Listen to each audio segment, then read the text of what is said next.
abordaremos o tema célula procariontes, apresentados pelos acadêmicos de enfermagem do primeiro período da Universidade Salgado de Oliveira, tendo como docente Regina Pinheiro.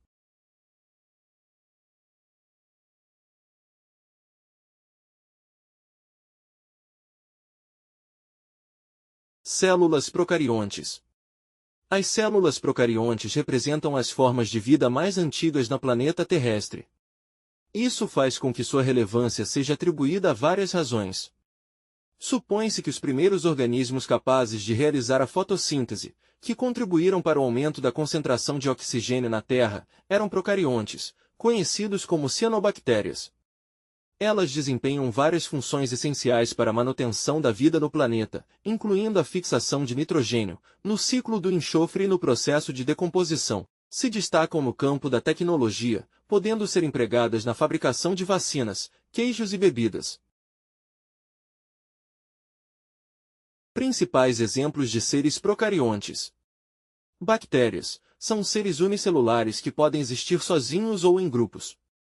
Certas bactérias são responsáveis por doenças, enquanto outras desempenham papéis benéficos, como as empregadas na fabricação de alimentos, como queijos e iogurtes, ou no tratamento de águas residuais. Cianobactérias, conhecidas popularmente como algas azuis, são organismos procariontes que realizam a fotossíntese, ou seja, conseguem fabricar seu próprio alimento utilizando a luz solar, semelhante ao que ocorre com as plantas. No passado, tiveram um papel fundamental na elevação dos níveis de oxigênio na atmosfera. Archaea são organismos que vivem em ambientes extremos, como fontes termais, áreas com alta salinidade ou no intestino de animais.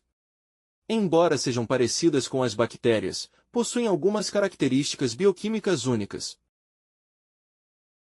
Características. Essas células costumam ser menores e mais simples em termos de estrutura, mas isso não implica em uma menor complexidade funcional. São organismos unicelulares que se distinguem pela falta de um núcleo envolto por uma membrana. Diferentemente das células eucariontes, o material genético dos procariontes consiste em uma única molécula de DNA em formato circular, encontra-se em uma área denominada nucleoide.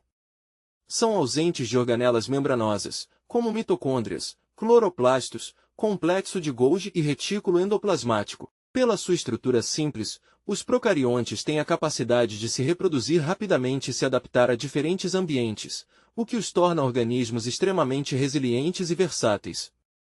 Se multiplicam por gemiparidade ou fissão binária assexuada, um método de divisão no qual uma célula se separa em duas células filhas idênticas. Estrutura e funções celulares. Citoplasma das células procariontes. O citoplasma é uma parte fundamental das células procariontes, essencial na manutenção da forma da célula e nas reações metabólicas para a síntese de proteínas. Por não possuir núcleo nem membrana nuclear, o citoplasma abrange toda a estrutura celular que está dentro da membrana plasmática. Dentro do citoplasma encontramos uma única alça de DNA chamada de nucleoide. O nucleoide encontra-se suspenso livremente no citosol. Dentro do citosol, encontramos os ribossomos. Ribossomos são organelas desprovidas de membrana, que têm como função a síntese de proteínas. Algumas procariontes apresentam citoesqueleto que contribuem para a forma e movimento da célula. Cápsula. Vários procariontes apresentam uma membrana adesiva externa chamada cápsula, que frequentemente é composta por polissacarídeos, longas cadeias de açúcares.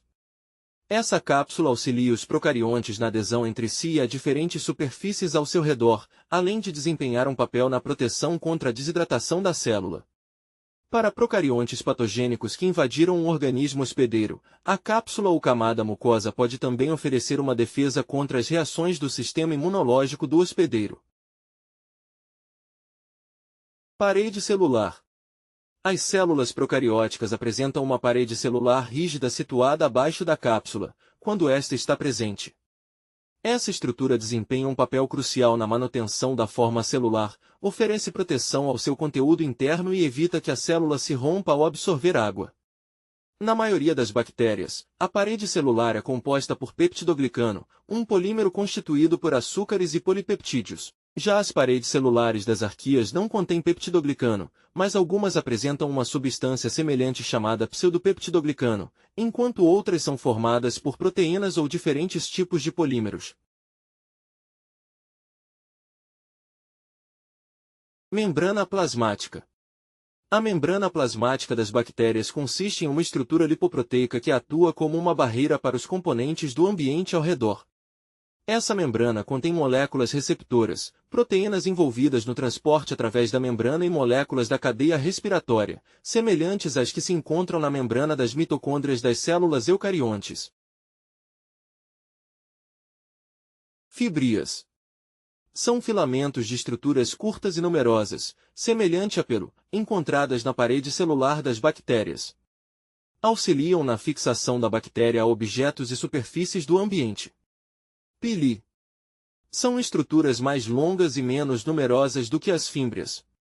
Existem várias categorias de pili que desempenham funções distintas. Um exemplo é o pili sexual, que pode conectar duas células bacterianas, facilitando a troca de DNA entre elas em um processo conhecido como conjugação. Outra categoria, os pili tipo quarto, auxiliam a bactéria em sua locomoção no meio em que se encontra. Flagelos. Na célula procarionte, o flagelo desempenha um papel fundamental na locomoção, possibilitando que a célula se desloque em meio líquido. Os flagelos, que têm aparência de fios longos, são formados por proteínas conhecidas como flagelina e se projetam para fora da parede celular. Quando giram, os flagelos impulsionam a célula, tornando sua movimentação mais eficiente.